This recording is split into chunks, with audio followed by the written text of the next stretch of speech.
So 2025 వచ్చేస్తుంది. 2025లో మీరు ధనవంతులు అవ్వాలనుకుంటున్నారా? మనీ మైండ్ సెట్ స్కిల్స్ నేర్చుకుంటే డెఫినెట్గా మనం మనీని అట్రాక్ట్ చేసుకోవచ్చు. It's all about mind and how we think about money. దీనికి ముఖ్యంగా కొన్ని స్కిల్స్ ఉంటాయి. ఈ స్కిల్స్ డెఫినెట్గా ధనవంతులు వాళ్ళ పిల్లలకి నేర్పిస్తారు. అందుకే వాళ్ళ నెక్స్ట్ జనరేషన్లో కూడా డబ్బులు సంపాదిస్తుంటారు. So first skill, learn how money works. డబ్బు ఎలా పనిచేస్తుందో తెలుసుకోవడం. డబ్బు వెంట పరిగెత్తడం కూడా డబ్బు మనకి పనిచేసేలాగా చేయాలి అని అన్నారు రిచ్ డాడ్ పూర్ డాడ్ బుక్లో రాబర్ట్ కియోసాకి గారు. సో మీరు మీ డబ్బు మీకు ఎలా పనిచేస్తుందంటే you should know how to delegate work. ఒక బిజినెస్ స్టార్ట్ చేసేటప్పుడు మీ ప్రోడక్ట్ సొసైటీలో ఎంత విలువ ఉంటుంది, ఎంత డిమాండ్ కలుగుతుంది, అది ముందుగా తెలుసుకొని అది అవసరం ఎంత అని ఆలోచించి స్టార్ట్ చేయడం చాలా ఇంపార్టెంట్. మన సర్వీస్కి ఎంత డిమాండ్ ఉంటే మనకు అంత డబ్బులు వస్తాయి. అండ్ రెండవది కమ్యూనికేషన్ అండ్ నెగోషియేషన్. మాటలతోని ఎన్నో ప్రాబ్లమ్స్ని సాల్వ్ చేసుకోవచ్చు. ఎన్నో పెద్ద విషయాల్ని కూడా సాల్వ్ చేసే తెలివి మాటలతో చేయొచ్చు. అంతేకాకుండా నెగోషియేషన్ స్కిల్స్.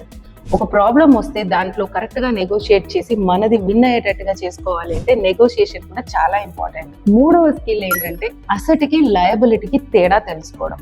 అసెట్ అంటే ఏంటి? మీరు ఒక ₹1,00,00,000 పెట్టి ఒక ఇల్లు కొనుక్కున్నారనుకోండి, ఆ ఇల్లుని మీరు రెంట్కి ఇచ్చేసి నెల నెలా డబ్బులు సంపాదిస్తున్నారు.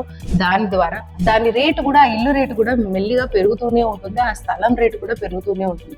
దీన్నే అసెట్ అంటారు. లయబిలిటీ అంటే ఏంటి?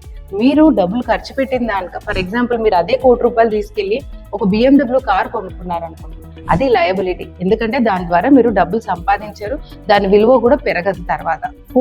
నాలుగవ స్కిల్ ఏంటంటే గుడ్ డెట్ బ్యాడ్ డెట్. అంటే ఏంటి? మంచి అప్పు చెడ్డ అప్పు. అంటే అప్పు ఎక్కడ చేయాలి, ఎలాంటి అవసరాలకి అప్పులు చేయాలి, దేనికి అప్పులు చేస్తే మనకి బెనిఫిట్ ఉంటుంది, అలాగే ఎక్కడెక్కడ అప్పులు చేయకుండా ఉండాలి, ఎలాంటి వాటిల్లో మనం అప్పులు చేయకుండా మన ఇంట్రెస్ట్ ఎక్కువగా పెంచుకోకుండా కరెక్ట్గా మనీని మేనేజ్ చేయడం నేర్చుకోవడం కూడా ఒక skill. Then fifth one, last one, finding opportunity in crisis. ఈ మధ్య కోవిడ్ వచ్చింది. కోవిడ్ టైంలో పూర్తిగా డబ్బు లాస్ అయిన వాళ్ళు ఉన్నారు. అదే కోవిడ్ టైంలో చాలా ధనవంతులైన వాళ్ళు కూడా ఉన్నారు. సో ఒక క్రైసిస్ వచ్చినప్పుడు, ఒక ప్రాబ్లమ్స్ వచ్చినప్పుడు, అలాంటి టైంలో మనం ఎలాంటి ఆపర్చునిటీస్, ఎలాంటి అవకాశాలను వెతుక్కోవడం నేర్చుకోవడం.